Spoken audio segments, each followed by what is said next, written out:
మంగళవారం నల్గొండ జిల్లా నాంపల్లి మండల కేంద్రంలోని ఆదర్శ పాఠశాలను జెడ్పీటీసీ ఏవీ రెడ్డి సందర్శించి పాఠశాల విద్యార్థులకు మౌలిక వసతులు కల్పనలో భాగంగా తెలంగాణ ప్రభుత్వం అమ్మ ఆదర్శ పాఠశాల నిధుల నుండి మంజూరు చేసిన నిధులతో ఇటీవల త్రాగునీటి సౌకర్యం కొరకు నిర్మాణం చేపట్టి పూర్తి చేయడంతో విద్యార్థులు వినియోగించడానికి ప్రారంభించారు. అనంతరం ఆయన మాట్లాడారు. మంగళవారం నల్గొండ జిల్లా నాంపల్లి మండల కేంద్రంలోని ఆదర్శ పాఠశాలను జెడ్పీటీసీ ఏవీ రెడ్డి సందర్శించి పాఠశాల విద్యార్థులకు మౌలిక వసతుల కల్పనలో భాగంగా తెలంగాణ ప్రభుత్వం అమ్మ ఆదర్శ పాఠశాల నిధుల నుండి మంజూరు చేసిన నిధులతో ఇటీవల త్రాగునీటి సౌకర్యం కొరకు నిర్మాణం చేపట్టి పూర్తి చేయడంతో విద్యార్థుల ఉపయోగాలు వినియోగించుకోవడానికి ప్రారంభించారు. అనంతరం ఆయన మాట్లాడుతూ ఆదర్శ పాఠశాల ఆవరణలో పరిశీలించి విద్యార్థులకు అందించే భోజనంలో ఎలాంటి అవకతవకలు జరగకుండా చూసుకోవాలని, విద్యార్థులకు బలవర్ధకమైన పౌష్టికాహారం అందించాలని, పాఠశాల పరిసరాలు పరిశుభ్రంగా ఉంచుకోవాలని సూచించారు.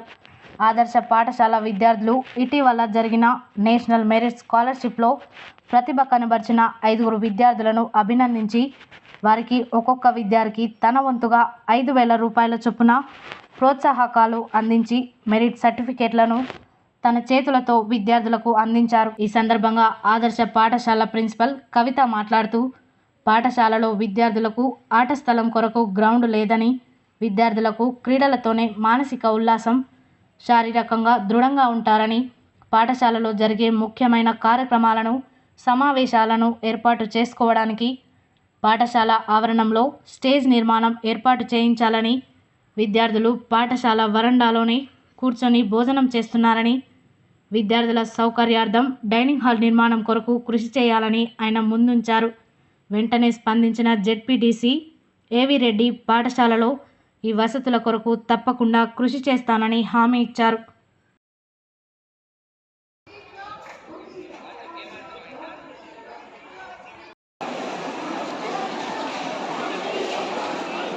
ఇక్కడ అక్కడ పోటీ ఉంది, చదువులు ఖచ్చితంగా పోటీతో చదవాలని కోరుకుంటూ ఒక చిన్న పాట.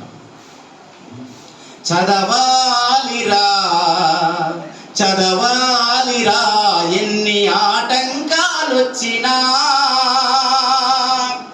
చదువు లేకపోతే మన బ్రతుకు పెద్ద సున్నా.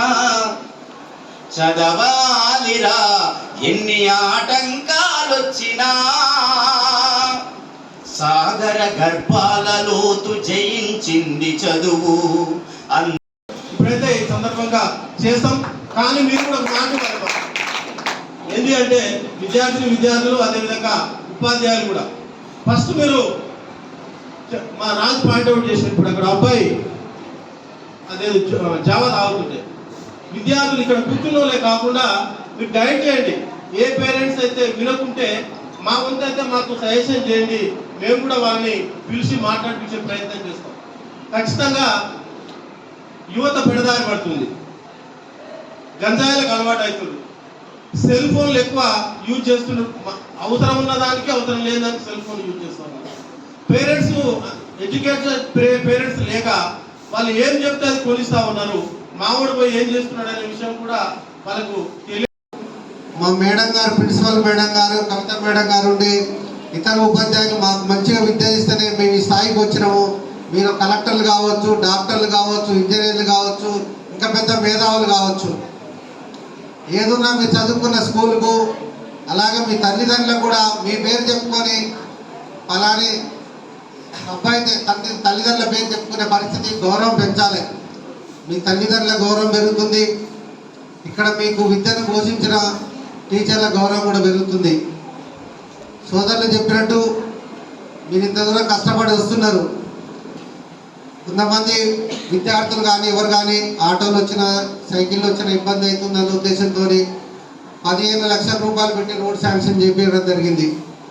అలాగే ఇబ్బందులు నేను జెడ్పీటీసీ అయినప్పుడు ఒక సందర్భంగా ఇక్కడ ఒక సీటు గురించి మేడం గారి దగ్గరికి వచ్చిన